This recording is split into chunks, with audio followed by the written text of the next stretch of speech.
ఆధారమేమున్నది నీవు తప్ప ఈ లోకంలో ఆనందమేమున్నది నీవు లేక నా జీవంలో ఆధారమేమున్నది నీవు తప్ప ఈ లోకంలో ఆనందమేమున్నది నీవు లేక నా జీవంలో బాధపడుతుంటివే నా కన్న తండ్రి ఓలే ఆదరిస్తుంటివే నా కన్న తండ్రి ఓలే అందుకే నిన్ను ఆరాధిస్తున్నా యేసయ్యా అందుకే నిన్ను ఆరాధిస్తున్నా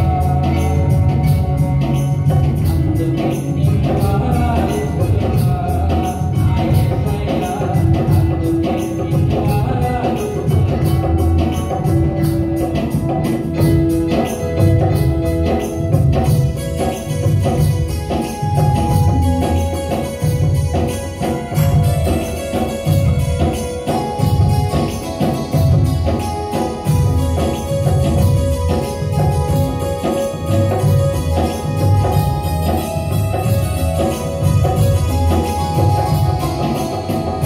నిన్ను విడువను ఎడబాయనని వాగ్దానం చేసినావు భయపడకు దిగులేపడని ధైర్యాన్ని నింపినావు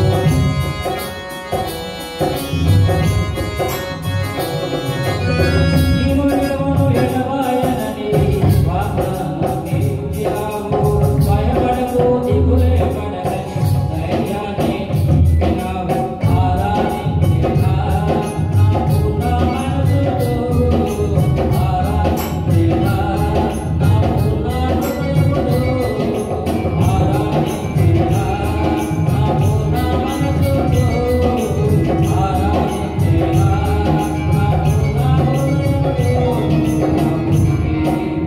ఉన్నంతవరకయ్యా నా యేసయ్యా నేను ఆరాధించెదా నా ఊపిరి ఉన్నంతవరకయ్యా నా యేసయ్యా నిన్నే నేను ఆరాధించెదా ఆధారమేమున్నది నీవు తప్ప ఈ లోకంలో ఆనందమేమున్నది నీవు లేక ఈ జీవంలో ఆధారమేమున్నది నీవు తప్ప ఈ లోకంలో ఆనందమేమున్నది నీవు లేక నా జీవంలో ఆదుకొనుచుంటివే నా కన్న తండ్రి వలె ఆదరిస్తుంటివే నా కన్న తల్లి వలె అందుకే నిన్ను ఆరాధిస్తున్నా నా యేసయ్యా నిన్ను ఆరాధిస్తున్నా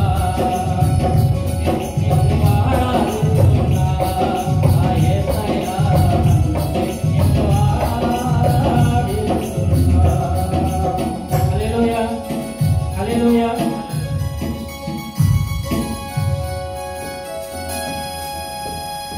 ప్రార్థన చేసుకుంటాం. సర్వశక్తిమంతుడా సర్వసృష్టికి కారణభూతులమైన దేవా మీ ఘనమైన శ్రేష్టమైన ఉన్నతమైన పరిశుద్ధమైన పరిపూర్ణమైన నామానికి వందనాలు స్తోత్రాలు చెల్లించుకుంటున్నామయ్యా. మహిమగల రాజా మహిమాస్వరూపి ఎవరు సమీపపరాన తేజస్సులో మీరు మాత్రమే అమరత్వం కలిగి జీవించుతున్న జీవానికి అధిపతి ఉన్న దేవా స్తోత్రాలయ్యా. ఇదిగో తండ్రి ఒట్టివాడిని మట్టివాడిని ఇదిగో తండ్రి ఎంతో పనికిరాని వాడిని ఇలా నిలబెట్టుకుని ఇదిగో తండ్రి మీ వాక్యం నాన్న వెదజల్లటకు నాకు ఇచ్చిన ఈ అవకాశాలకే మీకు వందనాలు స్తోత్రాలు చెల్లించుకుంటున్నానయ్యా. ఇదిగో తండ్రి నిలబడింది నేనైనప్పటికీ ఇదిగో తండ్రి నన్ను మీ సిలువు చాటును మరుగుపరచమని పెట్టుకుంటున్నానయ్యా. ఇదిగో తండ్రి మీరు మాత్రమే ఇక్కడ మహిమపరచబడాలయ్యా. మీ మాటల ద్వారా ఇదిగో తండ్రి ఆత్మలో నాన్న ఎదుగుదల రావాలయ్యా. మీకే వందనాలు స్తోత్రాలయ్యా. ఏ స్థితిలో మేము ఉన్నామో ఇదో తండ్రి మాకు తెలియజేయటకై నన్ను మమ్మల్ని నాన్న హెచ్చరిస్తూ ఇదో తండ్రి నాన్న మీ వాక్యం ద్వారా మాతో మాట్లాడమని ఇదో తండ్రి మరొకసారి నన్ను నేను మీ సిలువు చాటును మరుగుపరుచుకుంటూ ఇదో తండ్రి ఇచ్చిన ప్రార్థన మీ పాదాలు చేర్చుకున్నాను మరియు త్వరలో యేసయ్య శ్రేష్టమైన నామమును బట్టి అడిగి వేడుకొని పొంది ఉంటున్నాం తండ్రి. ఆమేన్ ఆమేన్ హల్లెలూయా హల్లెలూయా. ఈరోజు మన ధ్యానాంశం ఏంటంటే దేవుడు మనలో నివసించాలంటే మనం ఏం చేయాలి? దేవుడు మనలో ఆయన నివసించడం చదవబడిన వాక్యంలో ఏం చెప్తున్నాడండి? ఒకసారి చదవండి. చదవబడిన వాక్యం ప్రకటన గ్రంథం 3:20.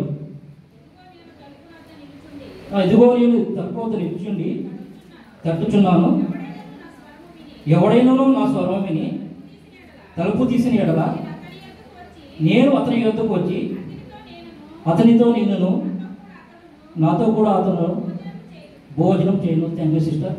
ఇక్కడ చెప్తున్నాడు కదా, నేను మీలో నివసించాలని కోరుకుంటున్నాడు. దేవుడు సర్వశక్తిమంతుడు, సర్వ సృష్టిని సృష్టించిన సృష్టికర్త నీలో నాలో నివసించాలని కోరుకుంటున్నాడు.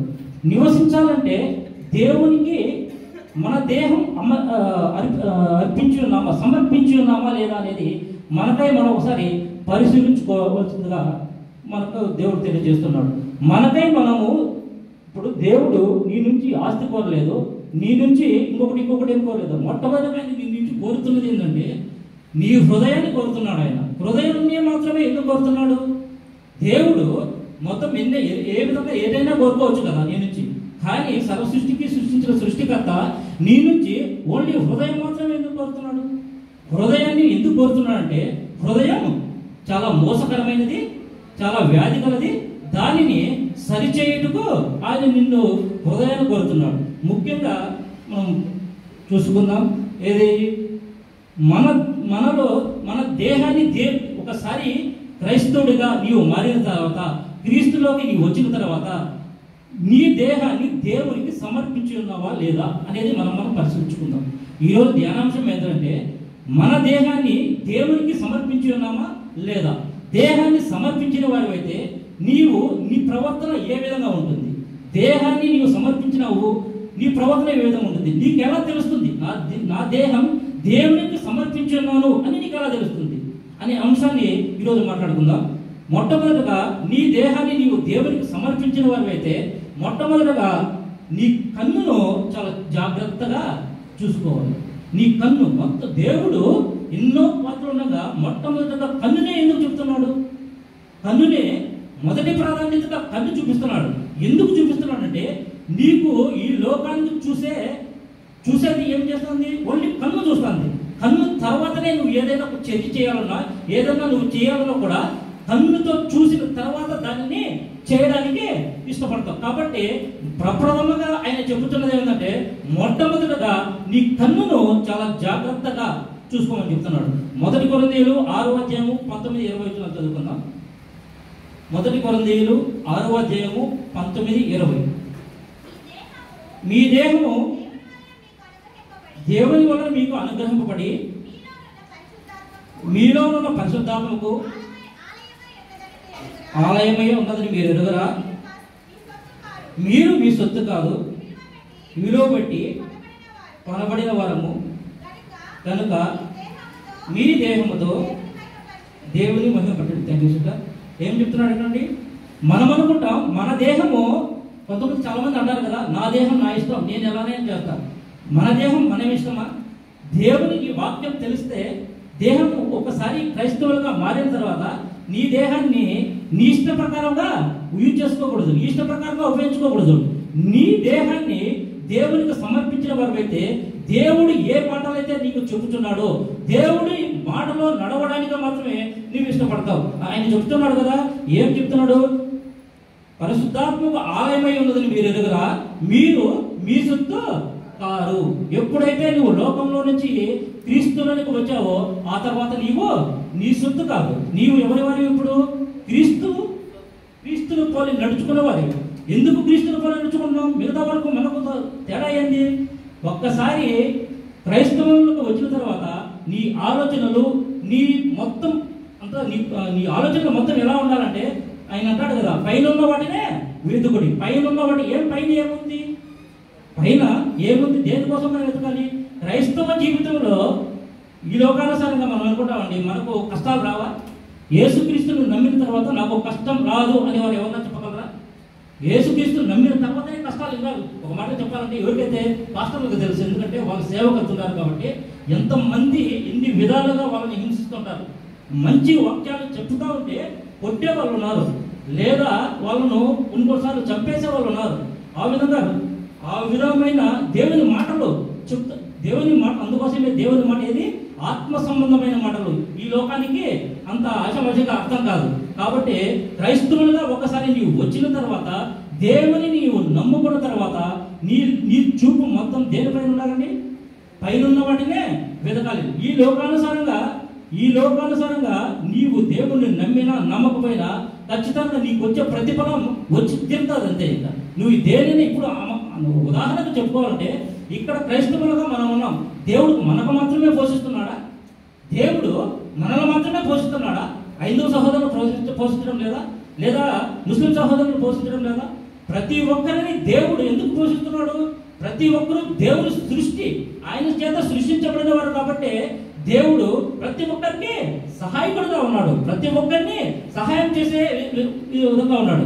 కానీ క్రైస్తవుల్లో మాత్రమే ఎందుకు అంత ప్రత్యేకత అంటే దేవుడిని నమ్మిన నీవు పరలోకముగా నిరీక్షణ కలిగే వారివై ఉండాలి. పరలోకానికి ఇప్పుడు ఒక్కసారి లోకంలో నుంచి దేవునిలోకి వచ్చిన తర్వాత నీ చూపు కానీ, ఆలోచన కానీ, నీ ప్రవర్తన ప్రతిదీ కూడా పరలోకం సంబంధించి ఆలోచన చేసే విధంగా మనం ఉండాలి. విధంగా మనం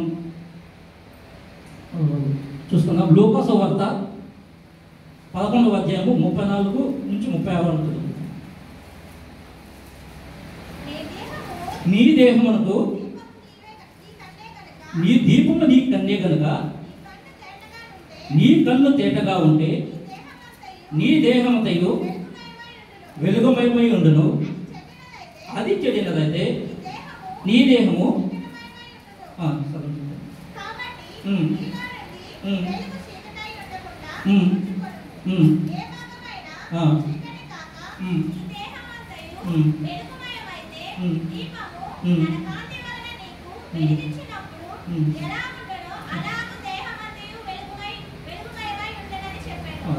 ఇక్కడ చాలా క్లియర్గా చెప్తున్నాడు కదండి. నీ దేహమునకు దీపము అన్నే, నీ దేహానికి దీపము అన్నే. నీలో వెలుగు నిలబడాలంటే, వెలుగు నీలో నివసించాలంటే నీ కన్నును చాలా జాగ్రత్తగా చూసుకోమని చెప్తున్నాడు. ఎందుకంటే సకల అంటే నువ్వు చేసే ప్రతి దుస్థితికి కారణం కన్నే. ఎందుకంటే కన్ను ఒకసారి చూస్తే చాలా కన్ను ఆకర్షించినంతగా ఇంకేది ఆకర్షించదు. ఒకసారి ఏదైనా కూడా ఒక అందమైనది మన కంటికి కనిపిస్తే ఖచ్చితంగా కన్ను ఏం చేస్తానండి, ఆటోమేటిక్గా నువ్వు చూడకపోయినా కానీ ఆ కన్ను చూడాలనే తాపత్రయం అనేది నీలో కలుగుతుంది. కానీ ఒక్కసారి దేవునిలో నీవు ఉండి వాక్యానుసారమైన జీవితం నీలో ఉన్నట్లయితే నీ కన్ను ఎటువంటి పరిస్థితుల్లో ఒకవేళ చెడు చూపును చూడాలన్నా కూడా నీ కన్ను నీ దేవుడు నిన్ను గర్జిస్తూ ఉంటాడు. కాబట్టి నీ దేవుడు నిన్ను అంటే సరైన మార్గంలో నడిపించాలనుకుంటున్నాడు. కాబట్టి నీవు ఖచ్చితంగా భయభ్రాంతులకు గురవై నీ చూపు, నీ ప్రవర్తన ప్రతి ఒక్కటి కూడా కరెక్ట్గా ఉండే విధంగా నువ్వు చూసుకుంటావు. అందుకోసం ఆయన చెప్తున్నాడు కదా, ఎప్పుడైతే నీ ప్రవర్తన కరెక్ట్గా ఉంటుందో, నీ చూపు కరెక్ట్గా ఉంటుందో, అప్పుడు నీ దేహానికి అంతటికీ ఏం చెప్తున్నాడు, వెలుగై ఉంటుంది అంటున్నాడు. ఇప్పుడు మన ప్రశ్న, వెలుగు అంటే ఎవరండి? నీ దేహం అంతటికీ వెలుగై ఉంటున్నాను అంటున్నాడు. వెలుగు ఎవరు? వెలుగు యేసు ప్రభు. యేసు ప్రభువు మనలో, పరిశుద్ధాత్మ దేవుడు మనలో నివసించాలి అంటే మనం ఏం చేయాలి? పరిశుద్ధాత్ముడు దేవుడు మనలో నివసిస్తున్నాడు మనకెలా తెలుస్తుంది? పరిశుద్ధాత్మ ఇప్పుడు చర్చికి రోజు వస్తున్నాం పోతున్నాం, కానీ ఆత్మీయ స్థితిలో మనం ఏ స్థానంలో ఉన్నామో మనం ఎప్పుడైనా పరీక్షించుకునే వాళ్ళం ఉన్నామా? ఈ లోకానుసారంగా మనం ఇప్పుడు ఫర్ ఎగ్జాంపుల్ అండి, ఇప్పుడు మనకు ఒక పనికి వెళ్తున్నాం, పనికి వెళ్ళిన తర్వాత నెల పొద్దు మనకు జీతం వస్తుంది. నువ్వు ఆ విధంగా నీ కుటుంబాన్ని పోషించుకోవడానికి లేదా మనం ఈ దేశానికి మనం వచ్చిందే జీవనోపాధి కోసం కదా, మనము పనికి వెళ్తాం, మనం తీసుకొచ్చాం, తింటాం. మన ఈ లోకానుసారంగా మన జీవితం ఒకవేళ కొంతమంది ఉంటారు ఇక్కడ సంపాదించే వాళ్ళు, ఇక్కడేమో ఎంతో కష్టపడుతూ ఉంటారు. ఇంటి దగ్గర ఈ డబ్బులను పంపించిన తర్వాత ఇంటికాడ ఎంజాయ్ చేసే వాళ్ళు ఎంతమంది ఉన్నారండి? వాళ్ళు ఏమైనా కష్టపడుతున్నారా? మనం చూస్తున్నామా? కానీ నీ కష్టార్జితాన్ని ఆడ ఎంత వృధాగా వాళ్ళు ఇది చేస్తున్నారో మనకు తెలుసా? కానీ చివరిన ఏదైతే ఉంటుందో అప్పుడు తెలుస్తుంది. ఇదంతా నేను ఎందుకు చెప్తున్నా అంటే, లోకానుసారంగా నువ్వు ఏది చేసినా చేయకపోయినా దేవుడు నిన్ను పోషించేవాడుగా ఉన్నాడు, దేవుడు నిన్ను రక్షించేవాడుగా ఉన్నాడు, దేవుడు నిన్ను బలపరిచేవాడుగా ఉన్నాడు. నువ్వు చేసినా చేయకపోయినా ఏం చేసినా కూడా. కానీ క్రైస్తవులుగా వచ్చిన మన స్థితి మన చూపు ప్రతిదీ కూడా పైన ఉన్న వాటిని మాత్రమే వెతికేవారిగా మనం ఉండాలని దేవుడు కోరుకుంటున్నాడు. అదేవిధంగా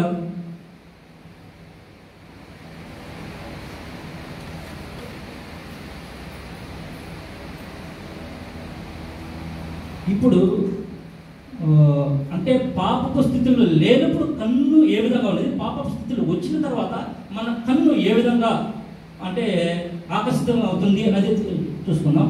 ఆదికాండము 3వ అధ్యాయము 6 నుండి 8 వరకు. ఆ స్త్రీ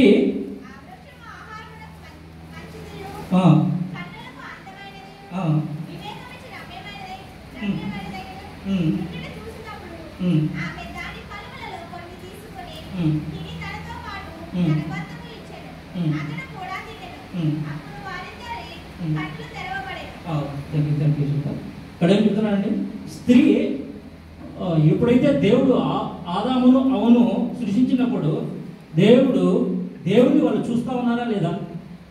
దేవుడు ఆదామును అవును సృష్టించినప్పుడు ఈ కన్నులతోనే దేవుడిని చూస్తా ఉన్నారా లేదా? దేవుడిని చూస్తా ఉన్నారు.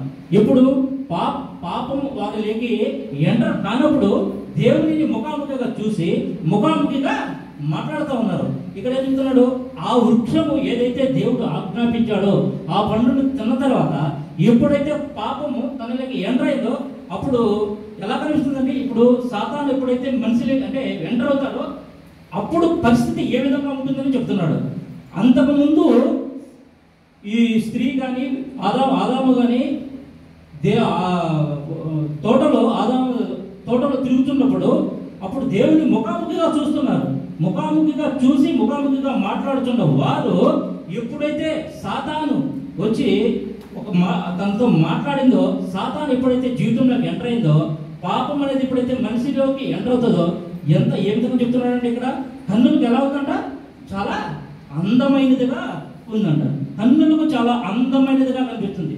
పాపం ఏ విధంగా ఉంటుందంటే కన్నులకు చాలా అందమైనదిగా ఉంటుంది. అందుకోసం చెప్తున్నాడు కదా, అందుకోసమే ఆయన చెప్తున్నాడు పర్టికులర్గా కన్ను గురించే. ఎందుకు అంత పర్టికులర్గా చెప్తున్నాడు అంటే నీ చూపు చాలా పవిత్రంగా ఉండాలని కోరుకుంటున్నాడు.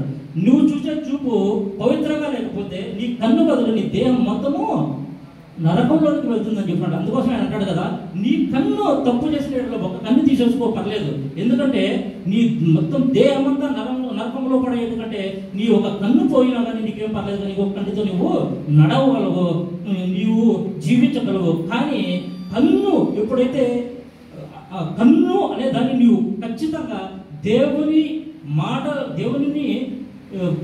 దేవుని గురించి వినడానికి చూడడానికి మాత్రమే, దేవుని పనిలో ఏదైనా చేయడానికి మాత్రమే నీ కన్ను ఉపయోగించే. మనము ఇప్పుడు మొబైల్స్ వచ్చినాయి కదండి, మొబైల్స్ వచ్చిన తర్వాత యూట్యూబ్ చూడకుండా ఉన్న వారు ఎవరైనా ఉన్నామా? యూట్యూబ్ చూడకుండా ఉన్నామా? నేను చూడను అనే వాళ్ళు ఎవరైనా ఉన్నారా? ఎవరు లేరు. ఎందుకంటే మన చేతికి మొబైల్ వచ్చిన తర్వాత ప్రతి ఒక్కరు యూట్యూబ్ కావచ్చు, ఇంకా రకరకాల వెబ్సైట్స్ అని చూస్తున్నాయి కదా, ప్రతి ఒక్కరు చూడడానికి ఎక్కువ ఇష్టపడతారు. కొంతమంది అయితే భోజనం చేసేటప్పుడు కూడా అదేదో మనం కోల్పోయిన విధంగా పక్కన పెట్టేసి టచ్ చేస్తా. మా కంపెనీలో మా కొలిగి ఒక అతను ఉన్నాడు, ఎప్పుడు మరి ఏంద్రా ఇది అలవాటు అంటే, లేదు నేను దానికి బానిస అయిపోయాను, ఏం చేస్తాను ఏం చేయలేము అంటే. ఇప్పుడు చూసా భోజనం చేస్తూ అలా తినడం కూడా అలా టచ్ చేస్తూ అంటే మనం ఎంత చూడడానికి ఎంత బానిసం అయిపోయినామంటే, ఎందుకు ఇదే బానిసత్వం నువ్వు దేవునిలోకి ఎందుకు ఉండవు? దేవుడిలో మనకై మనం పరిశీలించుకున్నట్లయితే ఏదైతే చెడును చూడడానికి నువ్వు ఇష్టపడుతున్నావో, ఏదైతే చెడు మార్గంలో నువ్వు నడచడానికి ఇష్టపడుతున్నావో అదే దాన్ని నీ మైండ్ డైవర్ట్ చేసుకొని దేవునిలో నడపడానికి నువ్వు ఎందుకు ఇష్టపడవు? నీ చూపు ఏదైతే చూస్తున్నావో మంచిని చూడడానికి నువ్వు ఎందుకు డైవర్ట్ చేసుకోవు? ఎందుకు మనం ఆ విధంగా అలా వెళ్ళామంటే ఈ లోకానుసారంగా సాతాను చాలా శక్తివంతంగా పనిచేస్తుంది. సాతాను చాలా శక్తివంతంగా పనిచేస్తున్న సమయంలో నీవు కొని నేను కూడా ఎవరైనా కూడా ఈ లోకంలో ఉన్న రోజులు ఖచ్చితంగా సాతాను అంటే సాతాను ఏది చెబుతుందో అది వినడానికి వేదిక పడే విధంగా మనం ఉంటాం. అలా ఉండకుండా మనం ఉండాలంటే మనం ఏం చేయాలి? సాతానుకు లోపడకుండా మన జీవితం జీవించాలంటే మనకేం చేయాలి? మనం ఏం చేయాలంటే మొట్టమొదటిగా ప్రార్థన చేయాలి. ప్రార్థన ప్రతి దానికి కూడా క్రైస్తవ జీవితంలో అతి ముఖ్యమైనది ప్రార్థన. ప్రార్థన లేకపోతే అంటారు కదండి, క్రైస్తవ జీవితంలో ప్రార్థన ఊపిరి లాంటిది. ఎప్పుడైతే ఊపిరి ఆగిపోతుందో మనిషి చనిపోతాడు. ఆ తర్వాత నోమర్ దాన్ని మాట్లాడేదాని గురించి ఏముండదు. కాబట్టి ఎటువంటి అంటే క్రైస్తవుని జీవితంలో ప్రార్థన అనేది చాలా ప్రాముఖ్యమైనది. నీ జీవితంలో ఉదయం నిద్ర లేచినప్పటి నుంచి నిద్రపోయే వరకు నీ జీవితంలో దేవుడిని స్తుతించేవారిగా ఉండాలి. ఎందుకంటే నీవు పడిపోకుండా చెడిపోకుండా దేవుడికి నీ దేహాన్ని దేవునికి ఆయన వచ్చి జడ్జిమెంట్ ఇచ్చేటప్పుడు నీ గురించి సాక్ష్యం ఇచ్చే విధంగా నువ్వు జీవించాలి. ఈ లోకంలో ఎన్ని రోజులు ఉంటామో మనకే తెలియదు. మన జీవితం నీటి బుడగ లాంటిది. ఎప్పుడు అలా ఉంటుందో ఇలా ఎప్పుడు ఆవిరైపోతుందో ఎప్పుడు పగిలిపోతుందో మనకు తెలియదు. ఇప్పుడు రీసెంట్గా అంటే నిన్న అనుకుంటానండి, చీలి అనే దాంట్లో భూకంపం వచ్చి చాలా రిక్స్కల్ అయితే 7.5 సంథింగ్ వచ్చి ఉన్నది. ఇప్పుడు అలాంటి భూకంపం వచ్చినప్పుడు సడన్గా ఏదైనా జరిగితే మనం పరలోకానికి అర్హులమై ఉన్నామా లేదా? సడన్గా దేవుని కృప మనందరి మీద దేవుడు ఇంకా మన నుంచి ఏదో కోరుకుంటున్నాడు కాబట్టి ఆయన ఈ లోకంలో ఇంకా మనం నుంచి ఉంటాడు. దేవుని కృప సడన్గా లేదు అలాంటి సిచ్యువేషన్ వచ్చినప్పుడు మనం పరలోకానికి అర్హులమై ఉన్నామా లేదా అనేది మనము పరీక్షించుకునే వారిగా ఉండాలి. ఇప్పుడు నేను ఇది చెప్తున్నాను కదండి, కన్ను గురించి. కన్ను నువ్వు ఏదైతే ఇంతకు ముందు దేవునిలో రాకముందు లోకానుసారంగా నువ్వు జీవించినప్పుడు నీ కన్ను దేనికైతే బానిసగా ఉండిందో, ఇప్పుడు నీవు దేవునిలోకి వచ్చిన తర్వాత నీ ప్రవర్తనను మార్చుకుని నీ కన్ను దేవుని మాటలు చూడడానికి ఇష్టపడేవారుగా ఉండాలి. దేవుని మాటలు చూడడం వల్ల నీకు కలుగుతున్న ప్రయోజనం ఏంటి? దేవుని మాటలు ఫర్ ఎగ్జాంపుల్ యూట్యూబ్లోనే ఉందండి, దేవుని మాటలు చూస్తూ వింటున్నావు. దేవుని మాటలు చూస్తూ వింటున్నప్పుడు నీకు కలుగుతున్న ప్రయోజనం ఏంటి? మీరు గమనించుకోండి, ఎప్పుడైనా చూస్తూ ఉండండి. ఒకవేళ అనుభవపూర్వకంగా చెప్తున్నాను నేను, దేవుని మాటలను చూస్తూ ఉన్నప్పుడు నీకున్న బాధలలో, నీకున్న ఇబ్బందులలో, నీకున్న సమస్త సమస్యల నుండి ఇప్పుడు ఏదైతే ఒక గంట అర్ధగంట ఏదైనా కావచ్చు, నువ్వు వింటున్నప్పుడు నువ్వు చూస్తున్నప్పుడు ఖచ్చితంగా నీకు సమాధానం అనేది ఖచ్చితంగా, ఇప్పుడు నువ్వు ఒక ప్రాబ్లంలో ఉన్నావు, ప్రాబ్లంకి ఏ విధంగా సమాధానం ఖచ్చితంగా దొరికితుందండి. కాదంటే నువ్వు ఎప్పుడు ఎలా ఉండాలా? ఆత్మానుసారమైన జీవితం కలిగి ఉన్నప్పుడు ఎప్పుడు దేవునిలో నీవు దేవుని గురించి మాట్లాడుతున్నప్పుడు మాత్రమే ఇలాంటివి మనము చూడగలం. అదేవిధంగా రెండవదిగా మనం చూస్తే హృదయం గురించి ఆయన చెప్తున్నాడండి. మొట్టమొదటిగా నీ దేహముకు కన్ను, నీ దేహముకు ఏమని చెప్తున్నాడు? నీ దేహముకు దీపం కన్నే కనుక నీకు నీ కన్ను తేటగా ఉంచుకోమని చెప్తున్నాడు. రెండవదిగా హృదయం గురించి ఆయన మాట్లాడుతున్నాడు. ఇరిమియా గ్రంథము 17వ అధ్యాయం 9-10 వచనాలు చూసుకుందాం. హృదయం అన్నిటికంటే మోసకరమైనది, అది ఘోరమైన వ్యాధి కలది.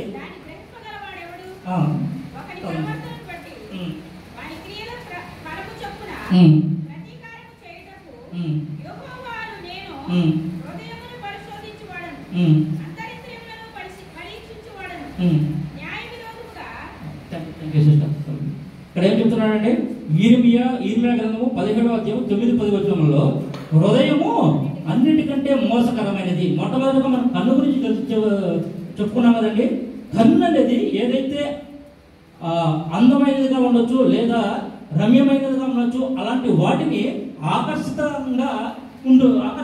అయ్యే విధంగా కన్ను ఉంటుంది. కాబట్టి కన్నును చాలా జాగ్రత్తగా చూసుకోమని చెప్తున్నాడు. రెండవదిగా హృదయాన్ని ఎందుకు చెప్తున్నాడంటే, కన్ను దేన్నైతే చూసిందో, కన్ను దేనినైతే చూడడం మొదలుపెట్టిందో అప్పుడు అది నువ్వు కావాలని కోరుకుంటావు. ఫర్ ఎగ్జాంపుల్ మన జెంట్స్గా తీసుకుందాం. ఒక అందమైన బైక్ వచ్చింది అనుకుందాం. ఫర్ ఎగ్జాంపుల్ ఆ అందమైన బైక్ చూస్తానే తను తన స్తోమత ఉన్నా లేకపోయినా, తను కొన్నా కొనకపోయినా తను మనసులో ఏమనుకుంటా అంటే, అరే ఇది కొంటే బాగుంటుంది, ఇది కొంటే బాగుంటుంది.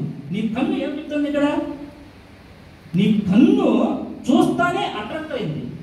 నెక్స్ట్ దేహం, నీవు ఎప్పుడైతే హృదయం ఎప్పుడైతే కన్ను చూస్తానే కోరుకున్నదో ఇమ్మీడియట్గా నీ హృదయం చెప్తుంది అది కావాలి అని కోరుకున్నది. కాబట్టి ఎప్పుడైతే హృదయాన్ని, అది కోసమే అంటారు కదండి, హృదయం చాలా మోసకరమైనది, అందుకంటే ఘోరమైనది. దానిని గ్రహింపగలవాడు ఎవడు అన్నాడు. దాన్ని గ్రహింపగలవాడు ఎవడు? ఆయన ప్రశ్నిస్తున్నాడు. ఇక్కడ ఒక ప్రశ్నార్థకంగా ఉంది. దానిని గ్రహింపగలవాడు ఎవడు అంటే, మనము గ్రహింపలేనంత విధిగా నీవు ఆటోమేటిక్గా నువ్వు ఏదైతే చూసావో ఆటోమేటిక్గా నువ్వు కావాలని దాన్ని కోరుకుంటావు. కోరుకున్నప్పుడు మనం ఏం జరుగుతుందండి? ఏదైనా మంచి వైపు ఓకే, నో ప్రాబ్లం. నువ్వు ఏదైతే కోరుకున్నావో కోరుకున్నది నీకు దొరికితే ఓకే. అదే అలా కాకుండా చెడు వైపు నీ ప్రవర్తన ఉండి చెడు మార్గంలో నువ్వు వెళ్తూ ఉంటే, చెడు వైపు నీ చూపు నీ ప్రవర్తన ఈ విధంగా ఉండి హృదయంలో దాంట్లో దాన్ని హృదయంలో దాన్ని కావాలని కోరుకున్నప్పుడు దానివల్ల వచ్చే ప్రతిఫలం ఏంటండి? మన లోకానుసారంగానే చూసుకుందాం. చెడుతనము అనేదాన్ని ఫర్ ఎగ్జాంపుల్ దొంగతనమే తీసుకుందామండి. దొంగతనం చెడ్డదా కాదా? ఎవరైనా ప్రోత్సహిస్తారు దొంగతనాన్ని? అయ్యా ఇది భలే చేశాడు దొంగతనం, అబ్బా ఇలా ఎవరన్నా అంటారా? ఇలా దొంగ కనిపిస్తే చాలు కొట్టేస్తారు. ఇలా అలాంటిది ఆ దొంగ కూడా ఏం చేస్తాడు? దొంగ కూడా చూసేది వాడి కన్నుతోనే చూస్తున్నాడు. చూస్తానే కావాలని కోరుకుంటున్నాడు. ఇప్పుడు ఈ దొంగ ఏదైతే చూసి దాన్ని కావాలని కోరుకున్నాడో ఇది మంచిదా చెడ్డదా? మనం అంటే తెలుసుకున్నాం. ఇప్పుడు తను దొంగ కన్నుతో చూసి కావాలని కోరుకొని దాన్ని తెచ్చుకున్నాడు. ఇది మంచిదా చెడ్డదా? చెడ్డది. అంటే ఈ లోకానుసారంగా అతని శిక్షించాలా వద్దా? ఖచ్చితంగా. ఇప్పుడు మన ప్రభుత్వాలు కూడా చేసేది ఏంటంటే, ఎవరైతే ఆ విధంగా చేస్తున్నారో అలాంటి వారిని శిక్షిస్తున్నారు. అదే విధంగా ఎప్పుడైతే దొంగ ఆ విధంగా చూడడం, ఏ విధంగా అయితే లోకానుసారంగా నీ చూపు అలా ఉండకూడదు. ఫర్ ఎగ్జాంపుల్గా చెప్తున్నాను నేను. అలా నీ చూపు ఏదైతే బానిసత్వానికి లోనవుతుందో, లోకానుసారంగా నడవడానికి ఇష్టపడుతుందో అలాంటి చూపు నీకు ఉండకూడదు అని ఆయన చెప్తున్నాడు. రెండవదిగా హృదయం గురించి ఎందుకు ఆ విధంగా చెప్తున్నాడంటే, ఒక్కసారి నువ్వు చూసిన చూపు హృదయం తను అన్వయించుకుంటుంది. నాకు ఇది కావాలని కోరుకుంటుంది. కాబట్టి నీ హృదయంలోనికి ఆ కోరిక రాకుండా ఉండే విధంగా చూసుకుంటున్నాడు. ఈ రెండింటికి కూడా ముఖ్యంగా ఈ రెండింటికి కూడా మనం బ్యాలెన్స్డ్గా దేవునిలో మనం ముందుకు వెళ్ళాలంటే మనకు కావాల్సింది ఏంటంటే ప్రార్థన అనేది ఎప్పుడైతే నీ ఆయుధం అవుతుందో, ఈ లోకంలో నీవు ఎటువంటి పరిస్థితుల్లో పడిపోయే ప్రసక్తే లేదు. కానీ ఆ ప్రార్థన అనేది కూడా ఎలా ఉండాలి? ప్రార్థన ఇప్పుడు మనం ప్రార్థన చేస్తాం, నిరంతరం ప్రార్థన చేసేప్పుడు నేను ఇది తప్పని నేను అన్నా కానీ ప్రతి ఒక్కరు మనం కోరుకున్నది ఏంటంటే మానవ సహజంగా, అయ్యా నాకు ఈ కష్టం అంటే దేవుడికి స్తోత్రం చెల్లించకముందే ఫస్ట్ క్వశ్చన్ ఏంటంటే, మనం ఫస్ట్ దేవుని అడగడం ఏంటంటే, అయ్యా నేను ఈ సమస్యలో ఉన్నాను, నా ఈ సమస్యను తీర్చు. అయ్యా నేను ఇబ్బందుల్లో ఉన్నాను, నా ఇబ్బందులు తీర్చు. అయ్యా లేదు నేను ఫైనాన్షియల్గా చాలా ఇబ్బందుల్లో ఉన్నాను, నన్ను కాపాడు. ఇంకొక దాంట్లో ఇంకొకటి మన సమస్యలు ప్రతిదీ కూడా దేవునికి ప్రార్థన పూర్వకంగా మనం తెలియజేస్తాం. కానీ నీ ప్రార్థన ఎప్పుడైనా కూడా నీ గురించి కాకుండా పక్కన వాళ్ళ గురించి మొదలుపెట్టిన విధంగా నీ ప్రార్థన ఉందా? నీ ప్రార్థన నీ గురించి కాదు, పక్కన వారి గురించి నువ్వు ప్రార్థన దేవునికి స్తుతులు చెల్లించిన తర్వాత, దేవునికి నీ స్తుతులు అయిపోతానే నెక్స్ట్ దేవునికి ఇతరుల గురించి ఏదైతే నువ్వు ఇతరుల గురించి ఏదైనా చూస్తుంటావు. ఫర్ ఎగ్జాంపుల్ ఎవరికైనా ఏదైనా దెబ్బ తగిలిందో లేదా యాక్సిడెంట్ అయిందో సంథింగ్ ఉంది, నీ కళ్ళతో నువ్వు చూసావు. అతని గురించి నీవు ప్రార్థన చేసే వ్యక్తిగా నీవు ఉన్నావా లేదా? మొట్టమొదటిగా మన జీవితంలో క్రైస్తవుడిగా మొట్టమొదటిగా మనం చేయాల్సింది ఏంటంటే, నీ గురించి కన్నా నీవు ఇతరుల గురించి ప్రాధాన్యత ఇచ్చేవారిగా ఉండాలి. నీ హృదయంలో ఎప్పుడైతే నువ్వు ప్రార్థన చేస్తావో నీ ప్రార్థన నీ గురించి కాకుండా మొట్టమొదటిగా ఇతరుల గురించి నువ్వు ప్రార్థన చేసేవారిగా ఉండాలి. ఎప్పుడైతే నువ్వు ఇతరుల గురించి ప్రార్థన చేస్తావో అప్పుడు అనుకోవచ్చు, నా సమస్యలు ఎప్పుడు చెప్పుకోవాలండి దేవుడికి, ఇతరుల గురించి నేను ప్రార్థన చేస్తానంటే. దేవుడు నీవు ఇతరుల గురించి ప్రార్థన చేసినప్పుడు దేవుడు నీ సమస్యల గురించి తెలియదా? నీవు ఒకసారి అడిగి ఆ విధంగా చేసి చూడండి. ఇతరుల గురించి నువ్వు ఎప్పుడైతే ప్రార్థన చేసి అలా చేస్తావో ఆటోమేటిక్గా దేవుడు నీ గురించి ఆలోచించడము మొదలు పెట్టేస్తాడు. కానీ మనం చేసేది మిస్టేక్ ఏంటంటే, ప్రార్థనలో మొట్టమొదటిసారిగా దేవుడి స్తుతులు అయిపోతానే, అయ్యా నాకు ఆ ప్రాబ్లం ఉంది, ఈ ప్రాబ్లం ఉంది, అలా కాకుండా దేవునిని స్తుతించేటప్పుడు, దేవునిని ప్రార్థన చేసేటప్పుడు మొట్టమొదటిగా నీవు ఇతరుల గురించి ప్రార్థన చేసేవారిగా ఉండాలి. రెండవదిగా నీ ప్రార్థన ఎవరి గురించి ఉండాలి? మొట్టమొదటిగా నీ ప్రార్థన ఇతరుల గురించి చేయమని చెప్పే విధంగా చెప్తున్నాను కదా. రెండవదిగా నీ ప్రార్థన నీ నైబర్స్ ఎవరైతే నీ సహోదరులు ఉన్నారో వారి గురించి నీవు ప్రార్థన చేసేవారిగా ఉండాలి. మూడవదిగా నీ బంధువుల గురించి నీవు ప్రార్థన చేసేవారిగా ఉండాలి. నాలుగవదిగా నీ దేశం మొత్తం, నీ దేశం గురించి, నీ దేశంలో ఉన్న పరిస్థితుల గురించి నీవు ప్రార్థన చేసేవారిగా ఉండాలి. ఐదవదిగా చివరిగా నీ గురించి నీవు ప్రార్థన చేసేవారిగా ఉండాలి. ఒక క్రమం, దేవుడిని మనం ఒకటి అడుగుచున్నప్పుడు, ప్రార్థన చేయుచున్నప్పుడు నీకన్నా ముందు ఇతరులకు ప్రాధాన్యత ఇచ్చే విధంగా నీ ప్రార్థన అనేది ఉండాలి. అదేవిధంగా ప్రార్థన అనేది ఎంత ముఖ్యమో వాక్యం అనేది కూడా అంతే ముఖ్యమండి. క్రైస్తవుడి జీవితంలో ప్రార్థన ఇప్పటివరకు ప్రార్థన అనే దాని గురించి తెలుసుకున్నాం కదా. ఇప్పుడు ప్రార్థన ఎంత ముఖ్యమో క్రైస్తవ జీవితంలో వాక్యం అనేది కూడా అంతే ముఖ్యం. కీర్తన గ్రంథము 119 చూద్దాం. వాక్యం మన జీవితంలో, క్రైస్తవ జీవితంలో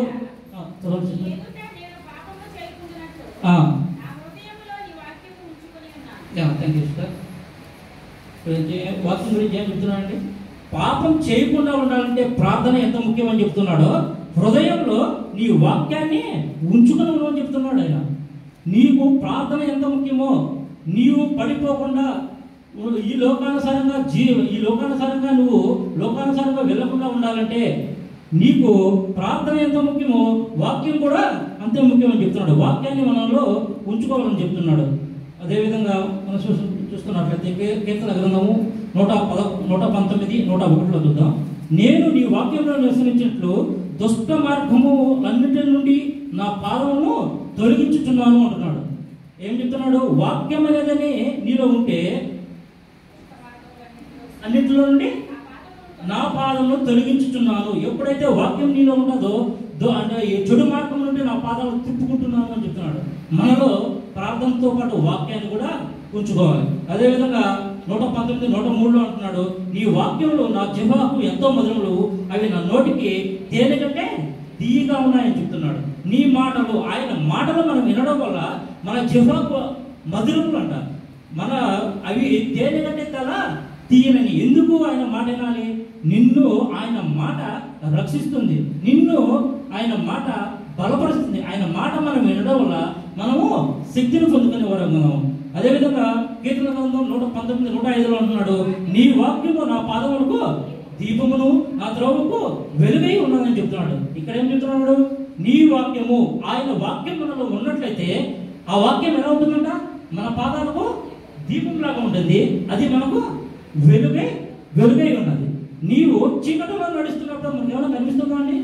చీకటిలో నడుస్తున్నప్పుడు మనకేమి కనిపించదు. అదేవిధంగా వెలుగులో ఉన్నప్పుడు మనం తేటగా, ఇప్పుడు ఇదే ఆవరణంలో ఈ లైట్లన్నీ ఆఫ్ చేస్తే మనకి ఏమన్నా ఉంటుందా?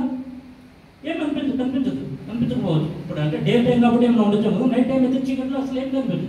అదేవిధంగా వెలుగై ఉంటే ప్రతిదీ క్షుణ్ణంగా మనం తెలుసుకోగలుగుతున్నాం. కాబట్టి వాక్యం అనే వెలుగు నీలో ఎప్పుడు ఉంటుందో నీకు చెడు మంచి అనేది ఏదో నీకు తెలుస్తుంది. ఏ మంచి వైపు నడిచేదానికి ఆస్కారం ఉంటుంది. అదేవిధంగా మార్కు సువార్త 4:14 అన్నాడు, విత్తువాడు వాక్యం విత్తుచున్నాడు. విత్తువాడు ఎవరైతే ఇక్కడ నిలబడి బోధించుతున్నారో వాళ్ళ మాటలేమో వాళ్ళు చెబుతున్నారు. అవి మనం ఎలా తీసుకుంటున్నాం అనేది మనం పరిశీలించుకునే వారికి ఉండాలని చెప్తున్నాడు. ఇదే వాక్యము ఏ విధంగా చెప్తున్నాడు? మూడు రకాలుగా చెప్తున్నాడు. అంటే త్రోవ పక్కన పడవేసిన విత్తనములు, వాక్యాన్ని విత్తనముతో పోల్చుతున్నాడు. ఇక్కడ త్రోవ పక్కన పడవేసిన వాక్యములు, అదేవిధంగా అంటే మంచి పడవేసిన విత్తనములు అలా చెప్తున్నాడు కదా. ఇప్పుడు త్రోవ పక్కన పడవేసిన విత్తనములు అంటే ఏంటి అనేది మనం తెలుసుకుందాం. త్రోవ పక్కన పడవేసిన విత్తనములు అంటే ఈ కేటగిరీ ఏ విధంగా ఉంటుందంటే, అప్పుడప్పుడు దేవుని సన్నిధికి వస్తుంటారు, దేవుని వాక్యం ఉంటారు, వాక్యం వల్ల ఉండదు, వస్తారు వెళ్ళిపోతారు. ఇది త్రోవ పక్కన పడవేసిన విత్తనం. అంటే వాక్యం వింటారు కానీ వాక్యానుసారంగా వాళ్ళు లోకానుసారంగానే వెళ్ళిపోతారు. రెండవదిగా ఆయన చెప్పేది ఏంటంటే, కొంతమంది ఉంటారు, వాళ్ళు సంఘంలోనికి వస్తారు, సంఘంలో అన్ని విధాలుగా పాల్గొంటారు, కానీ వాక్యం అనేదానికి వచ్చేటప్పటికి వాక్యం చాలా శ్రద్ధగా అంటారు కానీ వాక్యానుసారంగా జీవితం ఉండదు. మూడోది చూసుకుంటే, వీళ్ళు క్రీస్తే కావాలని కోరుకుంటారు. ఈ లోకానుసారంగా మిగతాది నాకు ఉన్నా లేకపోయినా పర్లేదు కానీ క్రీస్తు లేకపోతే నేను జీవింపలేను. ఇప్పుడు మనం చెప్పుకున్నాం కదండి, ప్రార్థన క్రైస్తవుడికి ఊపిరి లాంటిది అని చెప్పుకున్నాం. అలా ఈయన జీవితం మూడో కేటగిరీ జీవితం ఏ విధంగా ఉంటుందంటే, క్రీస్తే నాకు సర్వస్వం, ఆయన తప్ప నాకు ఏమీ లేదు. ప్రతి దానికి కూడా క్రీస్తు పైన ఆధారపడే వారిగా మూడు రకంగా ఉంటుంది. వీళ్ళు ఏం చేస్తారు, వాక్యాన్ని వినడమే కాదు, వాక్యాన్ని ధ్యానిస్తూ ఉంటారు, వాక్యానుసారంగా జీవితాన్ని జీవిస్తూ ఉంటారు. ఇప్పుడు వాక్యానుసారంగా వాక్యం వినడం వేరు, వాక్యానుసారంగా జీవించడం వేరు. వాక్యాన్ని ప్రతి ఒక్కరు ఈ లోకంలో మనమే కాదండి, యూట్యూబ్ ఈ రోజుల్లో యూట్యూబ్ ఆన్ చేస్తే మనకన్నా అన్ని జనులు ఎక్కువగా వాక్యాన్ని వింటున్నారు. చాలా మంది అన్ని జనుల్లో మనకన్నా వాక్యం వాళ్ళే బాగా ఎక్కువగా అంటున్నారు. ఎందుకంటే విమర్శించడానికి బాగుంటుంది కాబట్టి మన క్రైస్తవులుగా మనం వాక్యాన్ని వినడం కాదు, కానీ ఒక క్రైస్తవుడిగా వాక్యం నీలో ఉంటే వాక్యానుసారంగా నీవు జీవించాలి. వాక్యానుసారంగా నీవు జీవించడం వల్ల దేవునికి ఏం కలుగుతుంది? దేవునికి మరి థ్యాంక్ యూ బ్రదర్. వాక్యానుసారంగా నీ జీవితం ఎప్పుడైతే ఉంటుందో దేవునికి మహిమ కలుగుతుంది. ఇంతకుముందు నేను చెప్పాను కదండి, వాక్యానుసారమైన జీవితంలో ఉంటే ఇప్పుడు దేవుడు మనలో నివసిస్తున్నాడు అని మనకు ఎలా తెలుస్తుందని ఫస్ట్ స్టార్టింగ్లో చెప్పాను కదా. దేవుడు మనలో నివసిస్తున్నాడు, పరిశుద్ధాత్మ దేవుడు మనలో నివసిస్తున్నాడు అని మనకు ఎలా తెలుస్తుంది? దేవుడు ఇప్పుడు మనకు చర్చికి వస్తున్నాం పోతున్నాం ఇది కాదు, క్రైస్తవుడిగా దేవుడు నాలో నివసిస్తున్నాడా లేదా, పరిశుద్ధాత్మ ఆత్మ ద్వారా నేను నడిపింపబడుతున్నానా లేదా, పరిశుద్ధాత్మ దేవుడు నాలో ఉన్నాడా లేదా అనేది మనకు ఎలా తెలుస్తుంది? మనకు ఎలా తెలుస్తుందంటే దేవుని ఆత్మఫలములు నీలో కనిపించాలి. ఆత్మఫలములు అనేది నీలో కనిపిస్తే దేవుడు నీలో నివసిస్తున్నాడని అర్థం. ఆత్మఫలములు మనలో ఉన్నాయని అంటే ఆత్మఫలముల గురించి గలతీయులకు రాసిన పత్రిక 5వ అధ్యాయం 22 వచనంలో చూద్దాం. ఆత్మఫలములు అసలు ఏంటి, అయ్యి మనలో ఉన్నాయా లేదని మేము పరీక్షించుకున్నాం. అయితే ఆత్మఫలం ఏమనగా ప్రేమ, సంతోషము, సమాధానము, దీర్ఘశాంతము, దయాలత్వము, మంచితనము, విశ్వాసము, సాత్వికము, ఆశానికము. Thank you sister. ఇక్కడ ఆత్మఫలాల గురించి మనం చెప్తున్నాడు కదా. దేవుడు నివసించుతున్నట్లయితే ఈ ఆత్మఫలాలు మనలో కనిపించాలి. ఎప్పుడైతే ఈ ఆత్మఫలాలు మనలో కనిపిస్తాయో ఆటోమేటిక్గా నీవు క్రీస్తు స్వరూపంలోకి మారడానికి సిద్ధంగా ఉంటావు. ఎందుకు మారడానికి సిద్ధంగా ఉంటావు అంటే, ఎలా మారడానికి సిద్ధంగా ఉంటావు అంటే, ఎప్పుడైతే ఈ ఆత్మఫలాలు నీలో ఫలిస్తున్నాయో, ఎప్పుడైతే ఆత్మఫలాలు నీలో కనిపిస్తున్నాయో దేవుని మాటకు లోబడి నడుచుకునే వారిగా మనం ఉంటాం. దేవుని మాటకు లోబడి నడుచుకున్నామంటే దాని అర్థం ఏంటండి? దేవుడి మాటకు లోబడి మనం నడుచుకుంటున్నామంటే దేవుని బాటలో మనం నడుస్తున్నాం, పరలోకానికి చేరువుగా మనం వెళ్తున్నాం. కాబట్టి ఈ ఆత్మఫలాలు అనేది మనలో ఉన్నాయా లేదా అనేది తెలుసుకుందాం.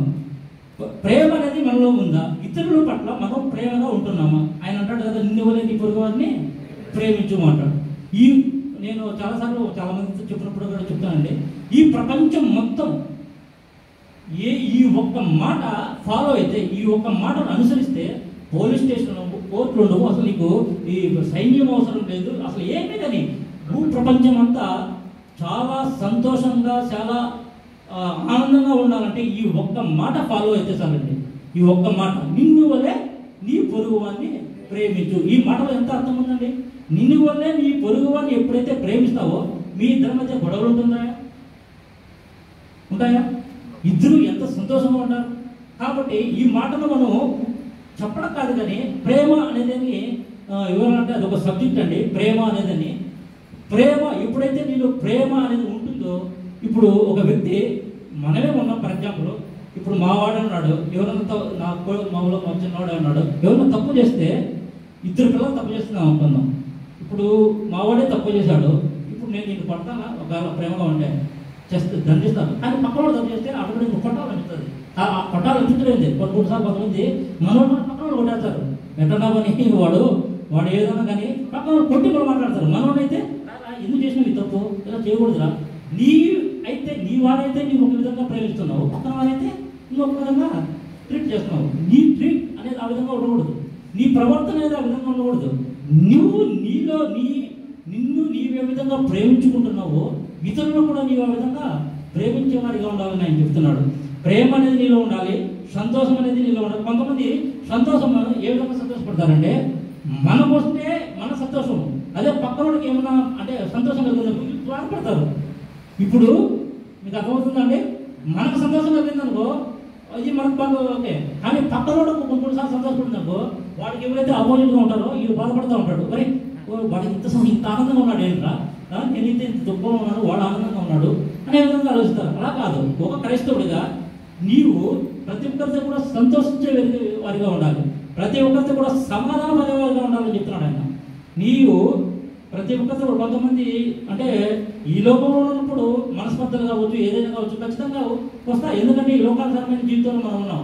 మనం ఏమి అంటే దేవుడు ఏ విధంగా ఉన్నాడు ఆ విధంగా లేం కదా, మనం మట్టి దేహంలో ఉన్నాం. మనం ఇలా అంటే ఏదైనా కానీ మనస్పర్ధలు కావచ్చు, లేదా ఏదైనా కొట్లాటలు ఇలాంటివన్నీ సహజం. కానీ ఆయన ఏమంటున్నాడు, ఇలాంటివి ఉన్నప్పటికీ నీవు సమాధాన పడేవాడిగా నీవు ఉండాలి, నువ్వు ముందుకు వెళ్ళేవాడిగా నీవు ఉండాలని చెప్తున్నాడు. అదేవిధంగా టైం అయిందండి. అదేవిధంగా ఏం చెప్తున్నాడంటే దీర్ఘశాంతంగా నీవు ఉండాలని చెప్తున్నాడు, దయాళుత్వంగా ఉండాలని చెప్తున్నాడు, నీలో మంచితనం ఉండాలని చెప్తున్నాడు, విశ్వాసం నీలో ఉండాలని చెప్తున్నాడు, ఆశా నిగ్రహము నీలో ఉండాలని చెప్తున్నాడు. ఇవన్నీ నీలో ఎప్పుడైతే ఉంటాయో పరిశుద్ధాత్మ దేవుడు నీలో నివసించడం ప్రారంభిస్తాడు. ఎప్పుడైతే పరిశుద్ధాత్మ దేవుడు నీలో నివసించడం ప్రారంభిస్తాడో అప్పుడు నీలో ఏం కలుగుతుందండి, పరిశుద్ధాత్మ దేవుడు నీలో నివసించినప్పుడు ఏం కలుగుతుంది, మంచి మార్గంలో మనము ఎరుటకు అవకాశం ఉంటుంది. చివరిగా చూస్తున్నాం, ఆయన అన్నాడు కదా, ఇప్పుడు ఆయన చివరికి కూర్చున్నాము, నా యందు నిలిచి ఉండుడి, మీ యందు నేను నిలిచి ఉండను, తీగ ద్రాక్షావళి నిలిచి ఉంటే కానీ తనంతట తాను ఎలాగో పలింపదో అలాగే నా యందు నిలిచి ఉంటే కానీ మీరు పలింపరు. ఇప్పుడు మనం తెలుసుకోవాల్సింది ఏంటంటే ఈ లోకానుసారంగా ఖచ్చితంగా పడిపోయే స్థితిలో పడిపోయే స్థితిలో మనం ఉంటాం కనుక దేవుడు నీలో నివసించాలంటే మొట్టమొదటిగా నీ చూపు చాలా పవిత్రంగా ఉంచుకోవాలని చెప్తున్నాడు. నీ చూపుని ఎంత పవిత్రంగా ఉంచుకోవాలో నీ హృదయాన్ని కూడా అంతే పవిత్రంగా ఉంచుకోవాలనుకున్నాడు. ఇవి రెండు ఎప్పుడైతే నీవు దేవునిలో ప్రార్థనలో ఎప్పుడైతే పట్టుదల కలిగి ఈ రెండింటిని నువ్వు జయిస్తావో అప్పుడు నీలో పరిశుద్ధత అనేది నీలోకి వస్తుంది. ఎప్పుడైతే పరిశుద్ధతగా నీవు ఉంటుందో నీలో పరిశుద్ధాత్మ దేవుడు నివసించడానికి ఇష్టపడతాడు. ఎప్పుడైతే పరిశుద్ధాత్మ దేవుడు నీలో నివసించడానికి ఇష్టపడతాడో నీలో కొన్ని కార్యాలు జరగడానికి అవకాశం ఉంటుంది. నీలో ఎప్పుడైతే అలాంటి కార్యాలు, ఇప్పుడు మన ఆత్మ ఫలాలు చెప్పాం కానీ ఈ ఫలాలని ఎప్పుడైతే నీవు ఇతరులకు మాదిరికరంగా ఈ ఫలాలని నీలో ఇతరులు చూస్తారో ఇతరులు కూడా అరే ఇతను ఎవరైతే దేవుడిని నమ్ముచున్నాడో ఇతని వల్లే ఇతను ఇంత ప్రేమగా ఉంటున్నాడా, ఇంత సమాధానంగా ఉంటున్నాడా, ఇతరులను మనము ఆకర్షించే వారిగా ఉంటాము. ఎప్పుడైతే నువ్వు ఇతరులను ఆకర్షించే వారిగా ఉంటావో నీ జీవితం దేవుని చేత జీవితం దేవునితో మహింపరచబడతారు. మన అల్టిమేట్ క్రైస్తవుడిగా మన గోల్ ఏంటంటే నీ జీవితం మాదిరికరంగా చూపించి ఇతరులను నీవు ఏ విధంగా మందిరానికి కావచ్చు, ఆత్మీయంగా ఆత్మను సంపాదించడం కావచ్చు నీవు చేయగలుగుతున్నావా, నీ ప్రవర్తన వల్ల ఇది జరుగుతుందా, నీ వల్ల దేవుడు మహిమపరచబడుతున్నాడు. ఇది మనపై మనం పరిశీలించుకున్నాం. కళ్ళు మూసుకున్నాం, ప్రార్థన. స్తుతి స్తుతి స్తోత్రం స్తోత్రం స్తోత్రం. పరిశుద్ధుడా గొప్ప దేవుడా, మహిమగల రాజా, మహిమాస్వరూపి, ఆత్మస్వరూపి అయిన దేవా, స్తుతులు స్తోత్రాలయ. ఇదిగో తండ్రి నాకు ఇచ్చిన ఈ అవకాశానికి మీకు వందనాలు, స్తుతులు స్తోత్రాలయ. ఇదిగో తండ్రి ఇతరుల భాగ్యం. ఇదిగో తండ్రి నాన్న మంచి నెలలో పడే విధంగా తండ్రి ఆత్మీయతలో పెట్టుకుంటున్నానయ్యా.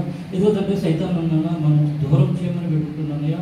ఇదిగో తండ్రి సత్య మార్గంలో మమ్మల్ని నడిపించమని పెట్టుకుంటున్నానయ్యా. ఇదిగో తండ్రి వెలుగులో మమ్మల్ని ఉంచమని పెట్టుకుంటున్నానయ్యా. ఇదిగో తండ్రి మరొకసారి ప్రతి బిడ్డను మీరు జ్ఞాపకం చేసుకున్నాయా. ఇదిగో తండ్రి గొప్ప దేవాస్తులు స్తోత్రాలయ. ఇదిగో తండ్రి గొప్ప దేవ. ఇదిగో తండ్రి చిన్న ప్రార్థన మీ పాదాలతో చేర్చుకున్నాము. చూసి ఏసైతే శ్రేష్టమైన బట్టి అడిగి